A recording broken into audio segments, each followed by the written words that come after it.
Glass exploded against the wooden floor like a gunshot. Every head in the Iron Horse turned toward the crash. Emma Carter stood frozen, a serving tray hanging from her hand, pieces of a broken beer mug scattered around her feet. Her face went pale. Sergeant Kyle Morrison jumped up from his table so fast his chair fell backward. "You just ruined my only clean uniform," he shouted. The other 3 men at his table started laughing. One pulled out his phone and started recording. Emma dropped to her knees immediately. "I'm so sorry. Please let me clean this up." Her voice came out small and shaky. She reached for the glass pieces with trembling fingers.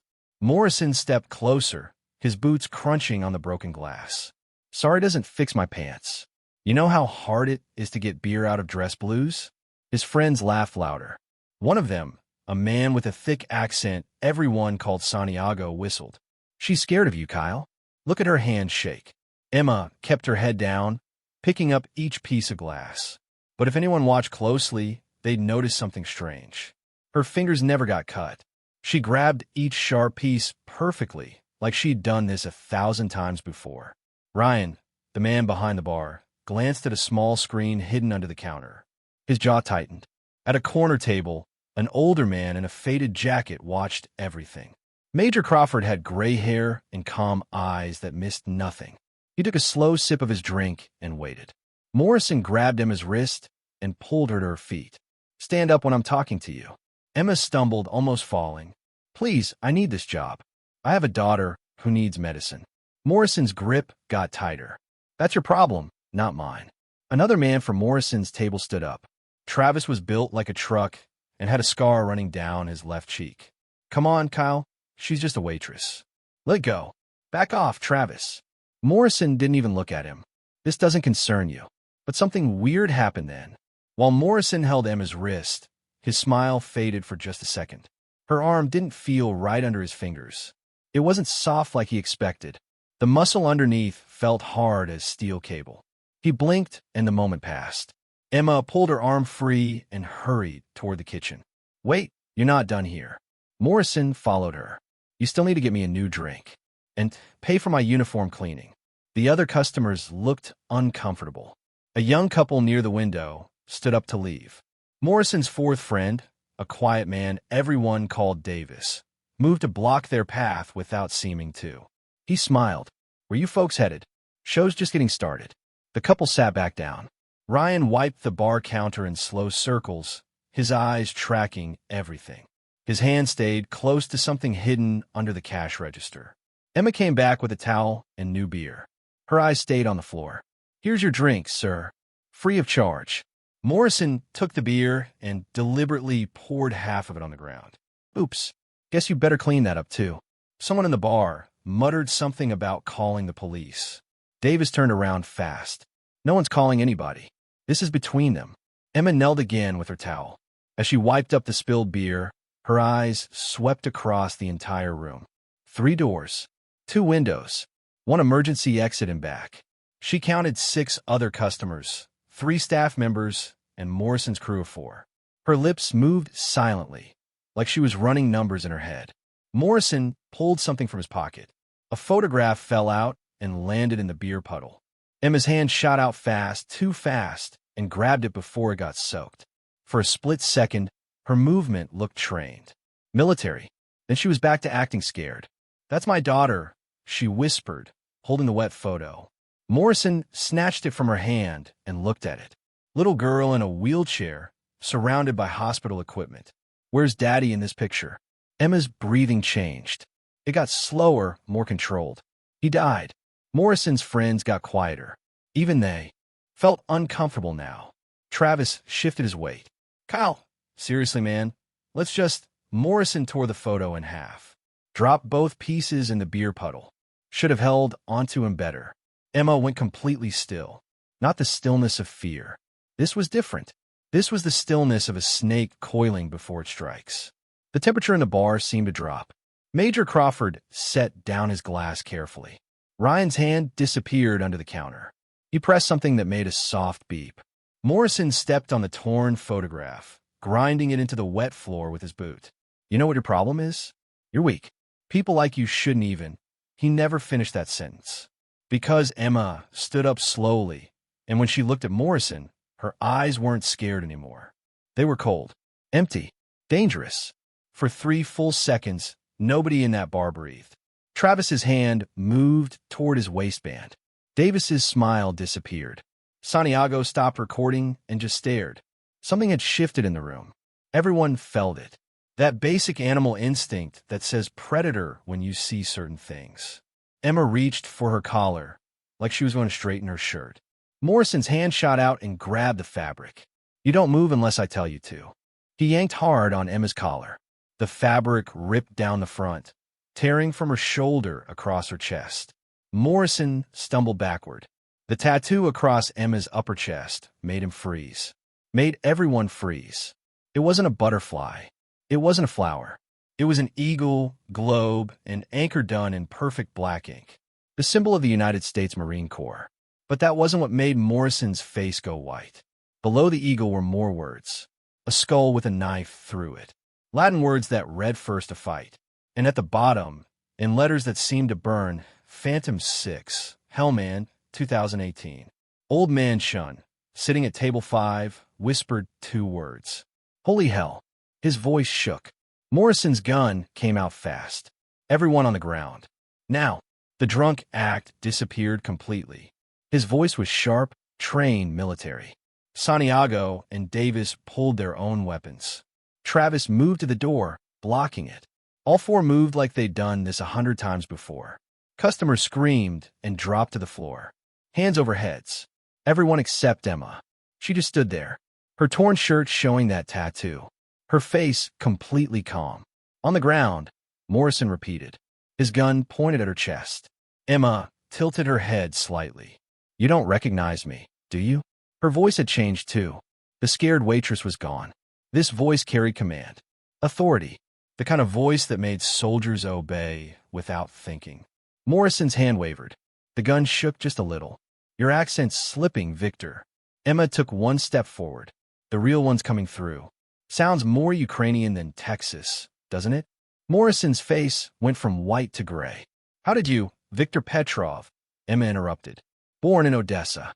Moved to the United States in 2005. Joined the Marines in 2007. Excellent record until you started selling information. Then selling weapons. Then selling defective body armor to the same Marines you served with." Santiago swore in Russian. Travis's gun swung between Emma and the door. Major Crawford stood up slowly from his corner table. His voice cut through the panic. "Stand down, all of you. That's a direct order." "Who the hell are you?" Davis demanded. "Major Thomas Crawford, United States Marine Corps. And you're in a world of trouble." Ryan lifted something from behind the bar. Not a weapon. A badge. FBI. Everyone stay calm. This is a federal operation. The door behind Travis burst open. Not civilians running away. Tactical teams in full gear. FBI windbreakers. Weapons drawn. Helmets. The real kind of response that meant serious planning. Morrison, Victor, whoever he really was, spun around. His crew tried to figure out where to point their guns. Too many targets. Too many angles.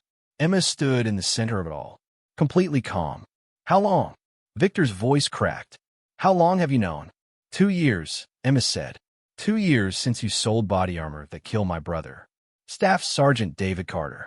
Helmand Province. He died because the plates you sold couldn't stop bullets. 20 Marines died because you wanted an extra $5 profit per vest. She rolled up her sleeves slowly. 20 scars ran down her forearms. Perfect straight lines. 1 for each Marine who died, including my brother. The bar wasn't a bar anymore. Every customer stood up now, and they weren't scared civilians. The young couple pulled out credentials. Military intelligence. The businessman in the corner had been typing on a laptop. He was NSA. Even old man Shin reached under his shirt and pulled out a deputy marshal badge. "We've been watching you for 6 months," Emma continued. "Every person who walked through that door was vetted. Every drink served was monitored. Every conversation recorded. You didn't walk into the Iron Horse tonight, Victor. You walked into Firebase Iron. A trap with your name on it." Santiago tried to run for the back exit. The doors locked with a heavy click. Magnetic seals engaged. Travis looked at his phone.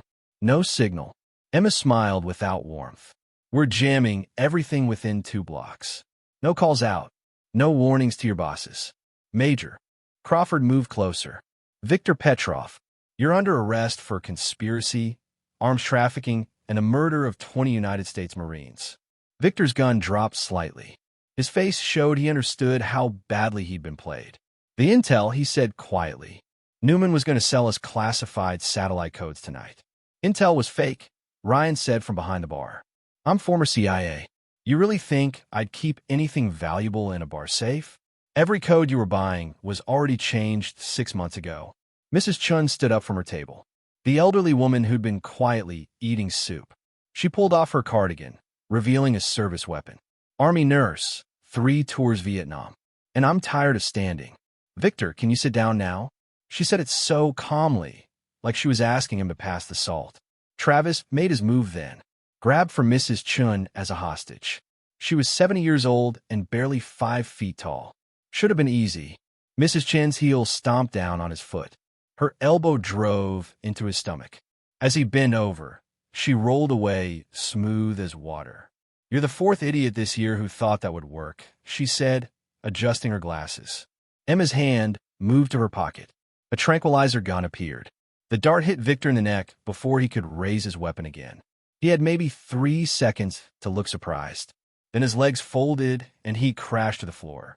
Santiago and Davis tried to fight. The tactical team moved in perfect formation. Zip ties appeared. Bodies hit the floor.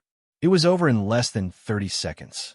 Victor lay on the ground, conscious but unable to move. His eyes found Emma's face. You're dead. The reports said you died in Helmand. Emma knelt beside him. Captain Emma Carter died there, yes. Officially. But Phantom 6 survived. And I've spent every day since then hunting you. Victor's mouth moved, but no sound came out. The tranquilizer was taking full effect. Emma stood, her torn shirt still showing that tattoo. All those scars on her arms. The bar looked like a war zone now. Overturned tables. Spilled drinks. Federal agents everywhere. But something in Victor's eyes said this wasn't over. He managed 3 words before passing out completely. More are coming. Emma's expression didn't change. I know. 3 weeks passed in windowless rooms with fluorescent lights that never turned off. Emma sat across from men in suits who asked the same questions 50 different ways. How did you find Petrov? Who helped you? What else do you know? She answered every question the same way, with the truth. But the truth kept getting bigger. Petrov wasn't the boss. He worked for someone else. Someone bigger. Someone who'd been selling weapons and secrets for 20 years. The FBI brought in boxes of documents from Petrov's apartment. Computer hard drives. Encrypted phones. Bank records from 7 different countries. Emma spent days going through everything, connecting dots that made her stomach turn. Then on a Tuesday morning, her secure phone buzzed with a message that made her blood run cold. Phantom 5 missed check-in. Lieutenant Sofia Reyes was supposed to send a coded message every 48 hours from Prague. She was working undercover at a shipping company, tracking weapons that moved through Eastern Europe. Sofia had been Emma's best friend in training. They'd survived Helmand together. 3 days of silence meant something bad had happened. Emma brought the message to Major Crawford in his temporary office. He looked older now, tired from weeks of questioning and paperwork. I need to go to Prague, Emma said without greeting. Crawford didn't look up from his computer. Pentagon issued orders yesterday. All Phantom operatives are being recalled. Immediate return to base for debriefing. Emma's hands formed fists. Sophia's in trouble. We can't just leave her. We're not leaving her. We're sending a proper team. Crawford finally met her eyes. You've been undercover for 14 months, Emma. You're compromised. Your face is in Petrov's files. If his people are in Prague, they'll recognize you instantly. Then I'll go in disguise. Change my hair. Wear contacts. The major shook his head. The answer is no. Emma left his office, but didn't go back to her hotel. She went to the airport instead. Used a fake passport that wasn't exactly legal, but wasn't exactly illegal either. Gray area stuff that special operations people learn to navigate. The flight to Prague took 11 hours with a connection through London. Emma didn't sleep. She kept seeing Sophia's face. remembering missions they'd run together. The time Sophia had carried her 3 miles with a bullet in her leg. The promise they'd made to always watch each other's backs. Prague airport was crowded with tourists taking photos and families going on vacation. Emma blended in wearing jeans and a backpack, looking like any other American visitor. She took a taxi to the old town square and checked into a cheap hostel under her fake name. Then she waited. At exactly midnight, Emma walked to a small cafe near the river. It was closed, but she knew the owner. Another veteran, another person in the network of soldiers who helped each other when governments couldn't or wouldn't. The owner, a man named Joseph, let her in through the back door. "Your friend left you something," he said in accented English. He handed Emma a small paper crane. Origami, just like the one Sophia used to make during long missions when they had nothing else to do. Emma's hands shook as she unfolded it carefully. The paper was special, thin as tissue. Inside, written in tiny letters, was an address and 3 words. "They know everything." The address led to an apartment building on the edge of the city. Emma watched it for 6 hours from a cafe across the street. Counted who came in and out. Watched for patterns. Looked for traps. At dawn, when the street cleaners started their rounds, Emma saw her. Sophia came out wearing a yellow raincoat and carrying a bag of groceries. She looked normal. Healthy. Not captured. Not hurt. Emma waited until Sophia walked past a specific mailbox. That was their signal from training. If you walk past the blue mailbox, it's safe to approach. Emma caught up to her 2 blocks later. Sophia didn't turn around, but her shoulders relaxed slightly. "Keep walking," Sophia said quietly. "Don't look at me. They're watching." "Who's watching?" "The same people who employed Petrov. His sister, Nadia, runs things in Europe. She knows about the FANA program now. She knows about all of us." They walked in silence for another block. Sophia turned into a park where early joggers ran past. "How did they find out?" Emma asked. "Someone told them." Sophia's voice was flat. "Someone inside our own government. Someone high up who helped create the Phantom program in the first place." Emma felt sick. That meant years of missions, years of risks, all of it had been compromised. "We weren't hunting them," Sophia continued. "We were doing their dirty work. Every target we eliminated, every operation we completed, it helped them. Got rid of their competition. Made their business easier. Why didn't you report this?" Emma demanded. "To who?" Sophia finally looked at her. "If someone inside our command structure is working for them, any report I make goes straight to the enemy. That's why I went dark. That's why I've been leaving breadcrumbs for you specifically. Because I trust you." Emma's mind raced through possibilities. If the Phantom program was compromised, that meant all 12 operatives were in danger. It meant missions they'd thought were successful might have actually made things worse. It meant people they'd trusted had betrayed them. Sophia handed her a USB drive disguised as a lipstick tube. "Everything I've gathered is on here. Bank accounts, communications, proof that someone in Washington has been running this syndicate for decades. They don't just sell weapons, Emma. They start wars. Assassinate peace negotiators. Make sure conflicts never end, because peace doesn't make them money. Who's running it?" Emma took the drive. "Robert Whitmore, former NSA director.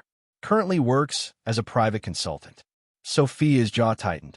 "He has access to everything. Every classified operation. Every covert agent. He's been using us as his personal hit squad for 3 years. We need to go public," Emma said. "Release everything. Let the world see what he's done." Sophia shook her head. "He's too protected. Too connected. We need proof that can't be ignored or buried. We need him to make a mistake. So we give him a target he can't resist," Emma said slowly. An idea was forming. "We make him think we're all coming for him at once. Every Phantom operative, every person in our network. Make it too big to handle quietly." Sophia smiled for the first time. "You want to force him into the open?" Emma nodded. "We stop being ghosts. We become visible. We make so much noise that he has to respond. And when he does, we record everything." 48 hours later, something impossible started happening in 12 cities across the world. In Vienna, a woman everyone thought was a yoga instructor walked into a police station and handed over documents that proved a government official was selling weapons to terrorists. In Tokyo, a quiet librarian, released footage of secret meetings between defense contractors and known criminals. In Buenos Aires, Istanbul, and Cape Town, similar events unfolded. People who had been invisible for years suddenly stepped into the light with evidence that couldn't be buried or ignored. Every major news channel received the same video at the same time.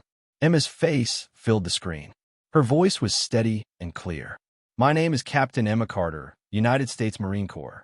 2 years ago, I was declared killed in action in Helmand Province. This was a cover story. I've spent the past 2 years investigating the people who killed my brother and 19 other Marines by selling defective equipment." She held up photos. Robert Whitmore, Chen Wei, Nadia Petrov. These 3 people, along with 2 others we're still identifying, run an organization that profits from war. They don't just sell weapons. They create the conflicts that require those weapons. They assassinate leaders who try to make peace. They supply both sides of every fight to maximize casualties and maximize profits. The video was only 3 minutes long, but it destroyed everything. Within hours, news helicopters circled Whitmore's house in Virginia. Reporters camped outside Chen Wei's offices in Hong Kong.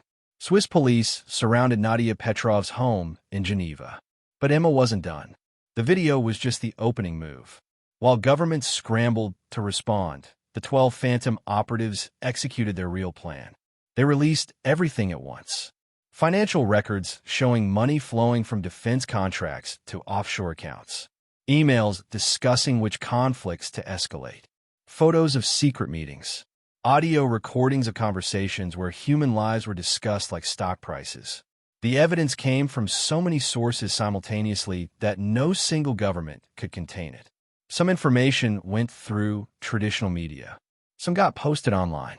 Some went directly to prosecutors in countries that wanted to make names for themselves by taking down powerful Americans.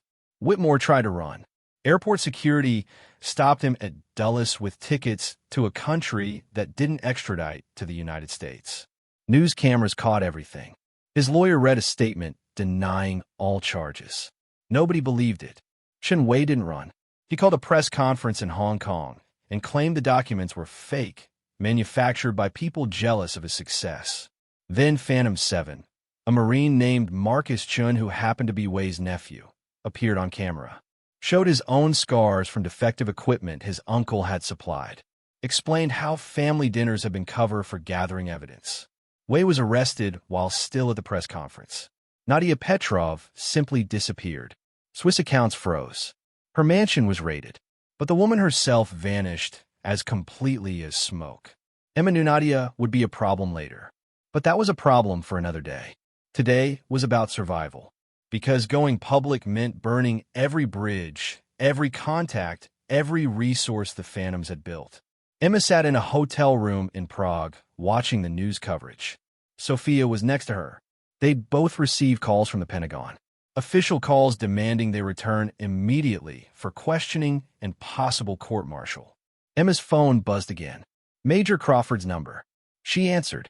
"Before you say anything," Emma started, "I know I disobeyed orders. I know I went rogue. I accept whatever consequences." The Major interrupted. "The Secretary of Defense wants to meet you." Emma blinked. "For my court-martial? For a job offer?" Crawford's voice held something that might have been amusement. "Turns out, when you expose massive corruption and save the government from a massive scandal, they become more forgiving." "What kind of job?" "A new oversight committee. Someone needs to watch the watchers, make sure this doesn't happen again. They want someone who's proven they can't be bought or scared into silence. Someone stubborn enough to break rules when the rules are wrong." Emma looked at Sophia. "What about the others?" "All 12 Phantoms are being offered honorable discharges. Full benefits, clean records." Crawford paused. "And immunity for any unauthorized operations conducted in pursuit of this investigation." It took 3 months for the trials to start. Whitmore faced charges in 4 different countries. His assets frozen. His reputation destroyed. During his first court appearance, he tried to claim he was just following orders from people higher up. The judge asked him to name names. Whitmore stayed silent. Maybe he was protecting people. Maybe he knew that naming certain names would get him killed in prison. Either way, He was looking at spending the rest of his life behind bars. Emma didn't attend the trial. She had her own work now. The new oversight committee met in a boring office building in Virginia. No windows. Too much coffee. Mountains of paperwork. She reviewed contracts, questioned officers, investigated complaints. It wasn't exciting. It wasn't dangerous. But it mattered. 6 months after that video went public, Emma visited Arlington National Cemetery. Her brother's grave had a new stone now. It told the truth about how he died. Not just killed in action, but murdered by people who betrayed everything the uniform represented. Next to his grave were 19 others, all with similar stones, all telling the same truth. An older couple stood at one of the graves. The woman was crying quietly. The man had his arm around her. Emma recognized them from photos. Santiago's parents. Santiago had been one of Petrov's crew at the Iron Horse. He'd been arrested that night, but during questioning, he decided to cooperate. Told investigators everything he knew. Helped connect more dots. He was serving time now, but in a minimum security facility. There was talk of early release for cooperation. His mother saw Emma and stiffened. "You're her, the one from the video." Emma nodded. "I'm sorry about your son." The woman wiped her eyes. "He called us last week. Said he's been reading, learning, thinking about who he wants to be when he gets out." She looked at the gravestone. Said he wants to honor the Marines who died. Want to make it right somehow. Emma didn't know what to say to that. Sometimes people made terrible choices. Sometimes they found their way back to honor. Sometimes redemption was possible. "That's between him and his conscience," Emma finally said. "But I hope he finds peace." Her phone buzzed as she walked back to her car. Unknown number. She almost didn't answer. Then she saw the message. Just 2 words. Not finished. Emma stared at those words. They could mean anything. A threat from Nadia Petrov. A warning from another phantom about new dangers. A reminder that the war against corruption never really ended. She typed back 3 words. "Neither am I." Because that was the truth. Evil didn't disappear just because you arrested some people. It adapted, found new faces, new methods, new ways to profit from suffering. But so did the people who fought against it. Where once there were 12 phantoms working in shadows, now there were 12 veterans working in the light. Emma started her car and drove back to her office.